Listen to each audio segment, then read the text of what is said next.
Hey, okay, I just got done doing the work, hence my hair that I could style with my sweat. So during my workout this morning, I found myself thinking, like, what is it that can separate some coaches from others when it comes to building a business? Because I see so many coaches who have tons of potential. They love it. They love the lifestyle. They're great at posting. They're great at sharing. And here's what it is. Here's the stuff I know from my own experience, you guys. I started coaching in 2010, and I did it because I loved it and I wanted a discount and I wanted to be part of a team and I wanted guidance and mentorship, and those things have changed my life. But when I started making money, I was like, oh my gosh, this is awesome, more freedom. At that point, I was making $300 every 2 weeks working part-time at a health club. My husband was a paramedic whose paycheck was not a lot based on the fact that he could save someone's life. So this business has been huge for our family. It has created an income that's going to allow us to have paid off our house in less than 5 years because of Beachbody. And there's no scarcity in that. You can't think, oh, Sarah got in this before me. Oh, Sarah already has all the people. You can't think that way. That was the first thing I had to do. I had to realize scarcity doesn't exist unless I choose to believe it exists. If you choose to realize there are enough people to help in this world, you will find more people, okay? There are plenty. I don't care if you're my neighbor in Alpena. There are plenty of people who want you to help them, okay? Where was I? Okay, I was at a buffet. I was in the Delta Sky Lounge. I was a lot of places during my trip. I was like, oh my gosh, there's so many people on the airplane. I sat next to a man who squeezed in his seat and could barely get out. I had to pee so bad, and I felt horrible asking him because it was so awkward, like he could barely get out of the seat. There are people everywhere who need someone to inspire them to make some tweaks in their health that are going to serve them and make them feel better. So you cannot believe in scarcity. That is tip number one. You can't believe in scarcity. And I would do that. I believed like Trina already had a monopoly on everything. There's no way I could ever be successful in this because she was. And once I decided to let that go, so if I caught myself thinking that, I'd be like, there are so many people I'm meant to help. That's what I would repeat to myself. There are so many people I'm meant to help. Just keep showing up. Number two is you have to proactively be meeting more people. So when you start, some of your friends and family, like it's great to work with people who already know, like, and trust you. So if you're starting, look at the people who know, like, and trust you and invite them on this journey with you. Okay. And those people, even me now, 10 years into this, I still have people coming from that area of the know, like, and trust. They just were skeptical and had to watch me for a long time. And that's okay. If you keep showing up, you can bank on that. That's like a solid investment. That will keep coming to you to serve your business. But you also have to start adding people right now to your network. So listen, that means something as simple as adding friends on Facebook. I have done that a lot. Facebook suggests friends, or I'll go to women that I'm like, I love this girl, and I'll look at who is she friends with that I'm not friends with. Send friend requests, and then when they accept your friend request, send a message and be like, thank you for accepting my friend request. I saw that we have so-and-so in common. Did you go to Western Michigan as well? Or do you live in the Alpena area as well? Ask some kind of question. You're not weird. It's social media. And guess what? I share so much stuff on my page that is helpful. I'm not just inviting to groups, trying to run a business on my page. I'm sharing life on my page. I'm sharing lessons. I'm sharing struggles I've had and how I've overcome them. And I get messages from people that are like, I needed to hear what you said today. So like there's a benefit to them being connected to you. And you have to realize that you're someone who's willing to put good stuff out there. And so it's a service for people to see that. If you are like, oh, I feel scammy, oh, I feel gross, then it's not going to work for you. So like it's how you choose to look at it and how you choose to be like, where's my integrity at? Where's my heart at? Do I really want to help people? This works for me. Do I believe it could work for other people? I would say that to myself all the time. This works for me. I have to stop thinking it won't work for others. I have to stop thinking that this is slimy because it won't work for others, but it works for me. What? Of course this will work for others. It's just them deciding to do it. It's a little bit tougher than athletic wear, than skincare, because we're asking people to believe in themselves and change habits. It's tougher, but man, it is a bigger freaking impact. It has the power to change the world. Seriously, if people get healthier, everything changes for the better. That gives me chills when I say that. Not only do people actually feel better about themselves and then treat other people nicer, because when you feel good about yourself, you treat people really good. That's a fact.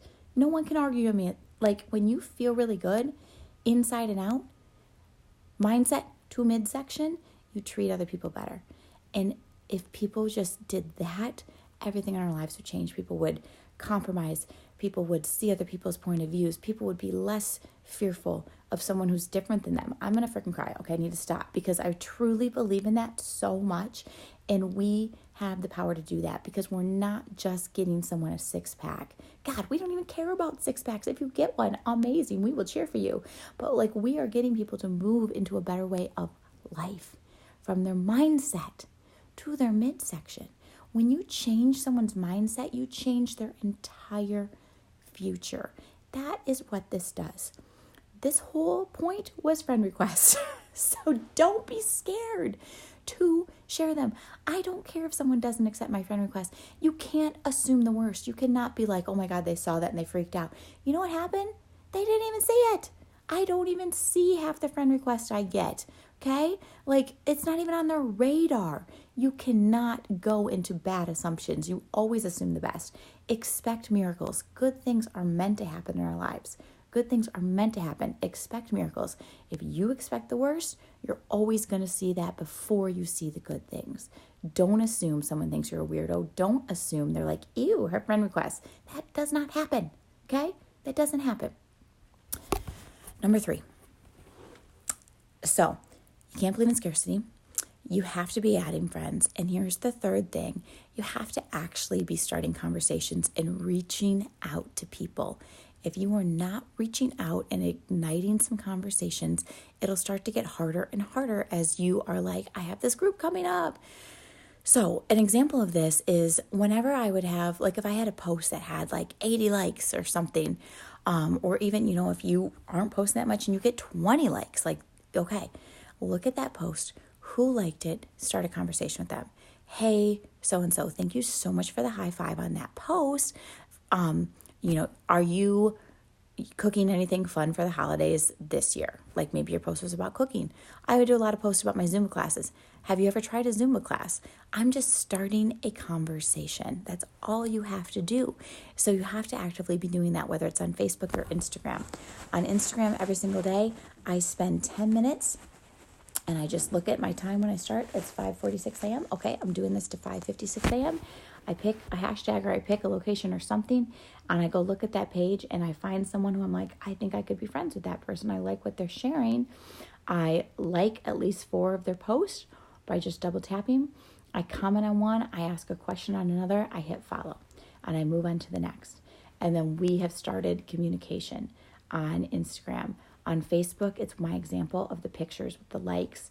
That's the easiest way for me to do it. Like, let me start a conversation with this one. Thanks so much. Oh my gosh, I haven't talked to you in so long. Tell me something amazing that's happening in your life right now. Done.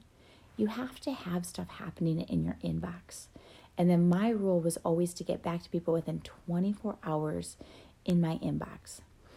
Those were commitments in my business. And that's why my business makes more than 6 figures now, because I did that consistently, and it was a role in my life. It definitely took time. You add those things up, you're looking at probably an hour a day, but I would split it up. Like, let me bust this out. Oh, let me do some messages really quick. Now you have voice to text. You guys, it's so easy. You could send them an audio message if you want, or you could just start talking and it'll type it for you. You can do it so fast.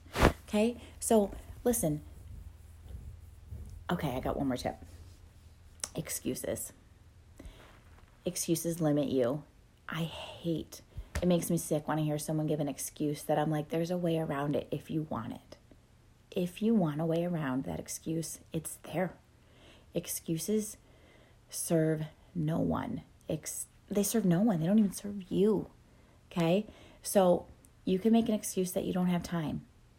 I get it. I have 2 kids. I have a full-time job. I have a husband. I teach group fitness classes. I like being busy. Sometimes it's hectic, but I like it better than not being busy. I like being busy and the opportunities it brings into my life more than I like being lazy in the lack of excitement of things to look forward to or the things I'm capable or able to do because of what I did over here in busy times. And it's not always perfect, but I find pockets. 10 minutes on Instagram. Let me bust out 20 minutes really quick on my messages, just going through, getting back to people. Let me spend 30 minutes tonight looking at who liked some of my last posts and really starting conversations with them. That's quality work that is going to change your business if you committed to doing that consistently. So we always hear the vitals, the 4 vital behaviors in Beachbody. We hear that from corporate all the time. Walk the walk, invite, recognition, and personal development. Those are super vital for sure. And hopefully that just kind of becomes part of your routine where it's like, I do this now because it makes me feel better. But I wanted to give you more of an insight into what that might look like with these 4 tips. So like the scarcity, that's huge. That's personal development. That is like, and even like friend requests, that's starting the invite process, but having the mindset that you're like not going to show up in someone's inbox and they're going to say ick. You can't believe that. If you believe that, that tells me you need to work on your self-worth. You need to work on your self-love if you believe that. Okay, so just stop. Decide you're not going to go down that path anymore. It doesn't serve you. It hurts you. It steals your potential. It limits your energy. It steals your vibe. Don't go down that path. You get to pick. I don't want to go down that path anymore. I'm not going there. Lock that door and go somewhere else. And then starting conversations. That's inviting. That's just connecting with people. That feels good. And then the excuses. That is also moving past personal development and taking action. If you guys just hopped on, watch this whole video. I think it's really helpful. And it is honestly like if I could give you the tips to success to build a business that makes 6 figures, that would be it. And here comes Ozzy. Okay, bye friends. I love you all.